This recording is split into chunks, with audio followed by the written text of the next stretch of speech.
We begin tonight, though, with the president's first public comments on the email scandal since the FBI's shocking decision last week to resurrect its investigation.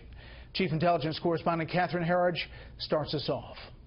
I've made a very deliberate effort to make sure that I don't look like I'm meddling in what are supposed to be independent processes. But in a new interview, President Obama seemed to dismiss FBI Director James Comey's decision to reinitiate the Hillary Clinton email investigation. People say crazy stuff about her, and when she makes a mistake, an honest mistake, it ends up being blown up as if it's just some crazy thing. But this is not the first time Mr. Obama has seemed to put his thumb on the scale.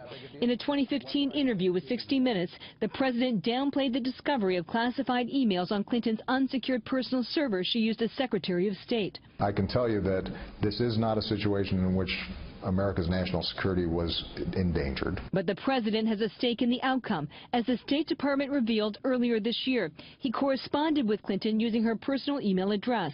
I can confirm that 18 emails comprised of 8 distinct email chains between former Secretary Clinton and President Obama are being withheld in full. In her April FBI interview, Clinton aide Huma Abedin told agents that she notified the White House when Clinton changed her email address so the president's high-security BlackBerry would not block the emails. The president used an alias for these communications. As FBI agents sift through a reported 650,000 emails found on a home computer used by Anthony Weiner and Abedin, his estranged wife, the White House dismissed questions the president's emails could be uncovered. If the Republic reports are true, nobody knows what's on that computer. And I'm not going to speculate about what may or may not be there. The discovery of sensitive records on Weiner's computer could create real legal jeopardy for Abedin, who signed the State Department separation agreement promising to return classified information or face criminal charges. 5 members of Clinton's team received limited immunity agreements.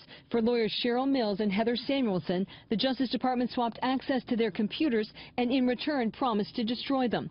With new confirmation the FBI is pursuing the Clinton Foundation, experts said the deal showed bad judgment. They've potentially lost the ability to gauge what it is that's on the new computer as opposed to what was on the old computer if they're going to try to show that somebody withheld information from them.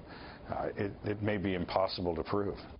And while we've been on the air this evening, we have just heard from the FBI, who has said they will have no comment on Bret Baier's new information about the intensification of the investigation into the Clinton Foundation. It's worth noting that when Fox first reported in January that the mishandling of classified information probe had expanded to include public corruption and the Clinton Foundation, Hillary Clinton dismissed it as a scurrilous rumor with no basis, Bret.